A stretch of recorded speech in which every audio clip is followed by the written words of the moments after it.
Hello mga idol, RAM upgrade tayo ng Acer Nitro V15. Ito ay may processor na AMD Ryzen 5 at may video card na GeForce RTX. Ang existing RAM nito ngayon ay nasa 8GB at i-upgrade natin ito. Mayroon ito siyang isang upgrade slot dito para sa memory at maglalagay tayo ng another 8GB para maging 16GB ang total nito. Gamit itong Acer na 8GB DDR5, ito yung ikakabit natin.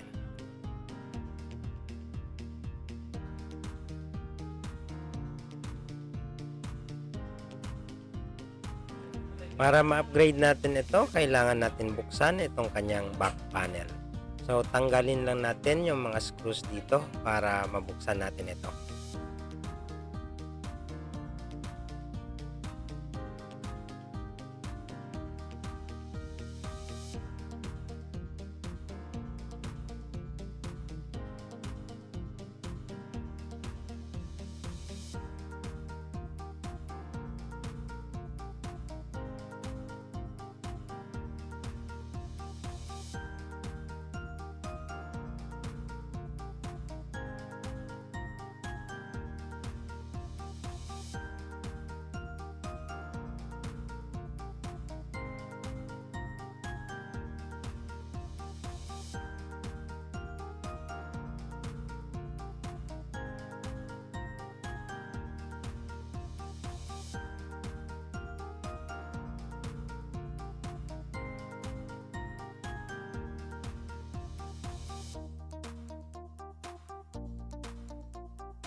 Matapos natin tanggalin yung mga screw, gagamit tayo ng plastic pick at sikwatin natin para mabuksan natin itong kanyang back cover.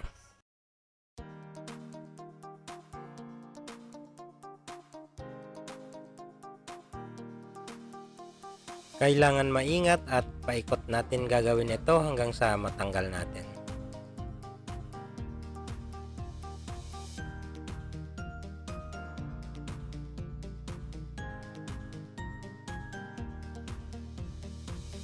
So ayan, nabuksan na natin. Meron siyang SSD slot dito kung gusto natin mag-upgrade ng storage, at ito naman yung ating memory upgrade slot.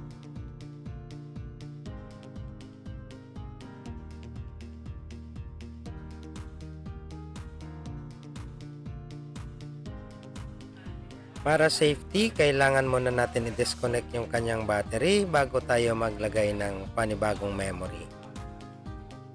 Kailangan muna natin tanggalin itong nakadikit na tela. Dahan-dahan natin siyang hilahin. So ngayon tatanggalin na natin yung mismong battery connector. Hilahin lang natin ng konti ito. Ayan, tanggal na siya.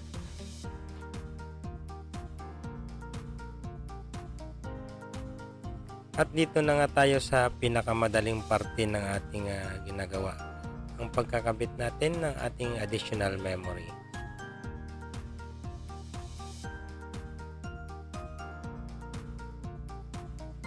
I-align lang natin na maayos, kunting tulak at ayan, tapos na. Ganun lang po siya kadali. So ibalik na muna natin itong battery connector niya at testing muna natin. Siguraduhin muna nating maayos lahat bago natin ibalik ang lahat ng mga cover niya. So i-power on natin. So ayan, habang nag-aantay tayo ng kanyang pag-boot up, ay sisilipin natin itong kanyang laman sa likod. So may dalawa siyang fan rito. Marami siyang heat pipe na nagtatransfer ng heat mula sa kanyang GPU o graphics card papunta dito sa fan. Tapos yung isa ay from CPU papunta dito sa isang fan din. So ayan, nag-boot na siya. I-check natin kung na-detect pa yung ating bagong lagay na memory card.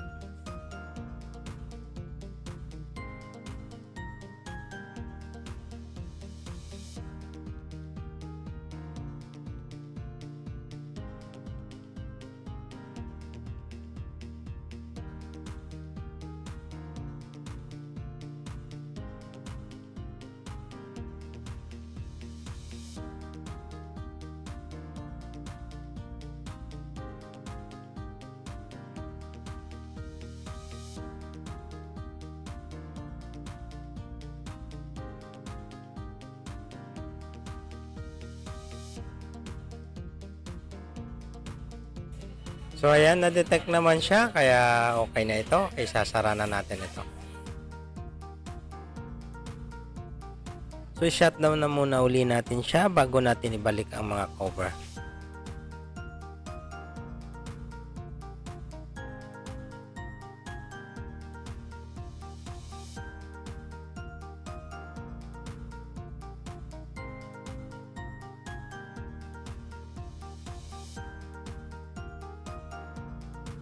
Siguraduhin lang natin na talagang shutdown siya bago natin galawin para iwas disgrasya. Malalaman natin yan kapag nakita natin na naka-off na yung ilaw at uminto na yung ikot ng kanyang fan.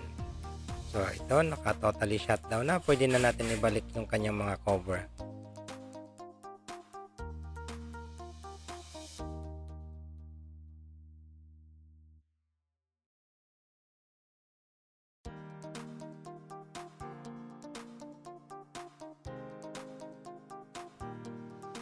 Ibalik lang natin itong mga protective cover niya kung paano natin siya tinanggal.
So naibalik na natin ang kanyang cover at nailagay na natin lahat ng mga tornilyo.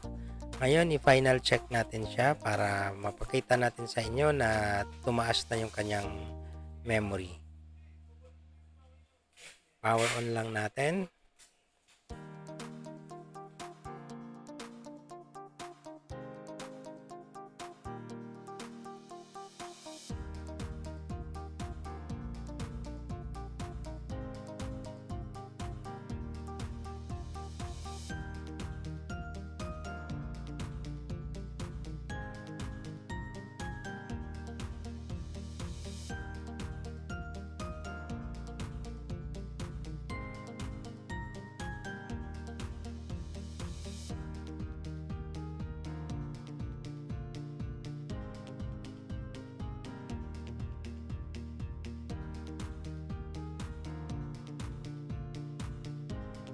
So memory check tayo. Ito nasa 41% ang kanyang usage at nasa 8GB ang ating RAM kanina bago tayo mag-upgrade. Ngayon nasa 16GB na.